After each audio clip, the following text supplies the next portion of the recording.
The Musketeers, a name that echoes through the annals of history. Just hearing the name makes you think of adventure, bravery, and loyalty. They were brave swordsmen, loyal to the King of France, always ready to defend the crown. They were the best of the best, the stuff of legends, admired and feared by many. For over 200 years, the Musketeers served the French kings, becoming an integral part of the royal military. From the time of King Louis XIII to the French Revolution, they were a symbol of the king's power and authority.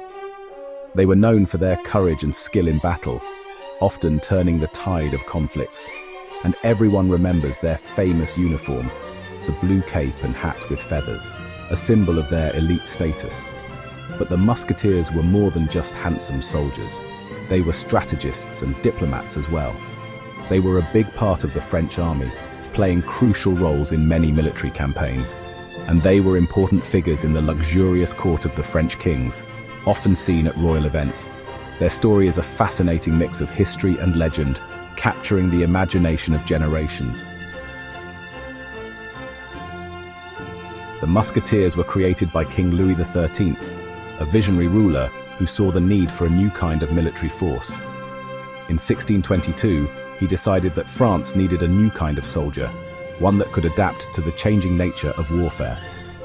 He envisioned soldiers on horseback, armed with muskets, which were innovative weapons at the time. Muskets were early guns, and they weren't as common then as they would become in later centuries. These weapons required skill and training to use effectively. This new elite group was called the Musketeers of the Guard, and they quickly became an essential part of the king's forces. Their main job was to protect the king, serving as his personal bodyguards. They were always close by, ensuring his safety at all times, whether in the palace or on the battlefield. But Louis XIII also used them in battle, where they demonstrated their exceptional skills and bravery.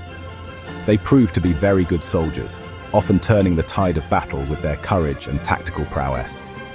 The Musketeers quickly became famous throughout France and beyond, celebrated for their loyalty and effectiveness. They were known for their bravery and loyalty, qualities that made them stand out among other soldiers. Over time, they became a symbol of the king's power and authority, representing the strength and stability of his reign. Their special uniform made them stand out, with its distinctive design and colors. They wore a blue cloak over a yellow coat, a combination that was both practical and visually striking. And of course, there was the hat with feathers that everyone remembers them for, a symbol of their elite status and unique role in history.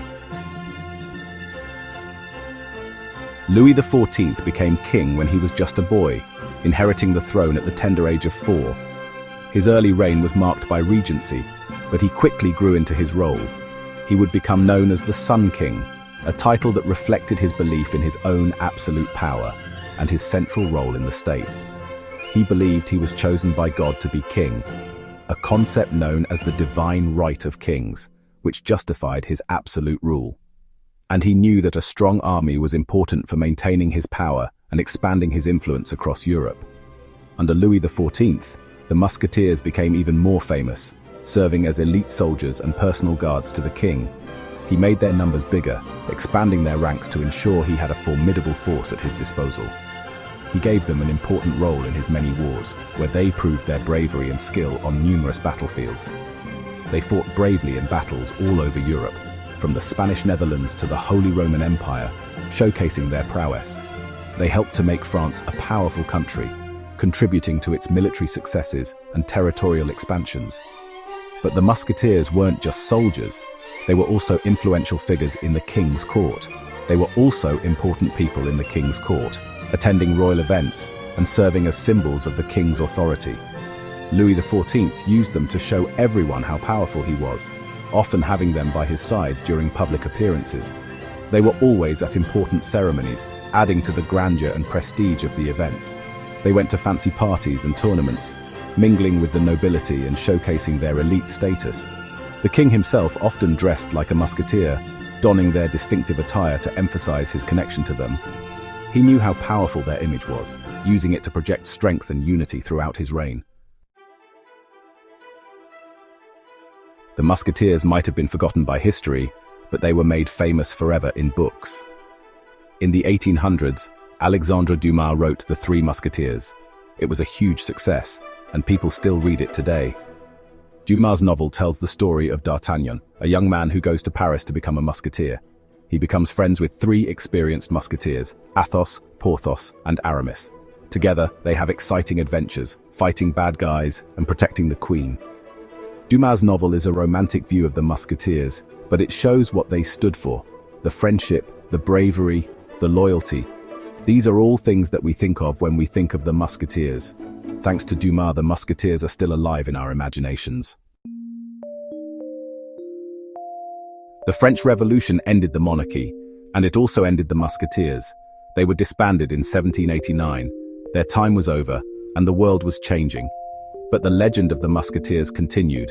They are still symbols of courage, loyalty, and adventure. They represent a time when honor and chivalry were very important. Today, we know the musketeers mostly from Dumas' novels and the many movies based on them. But their story is more than just fiction.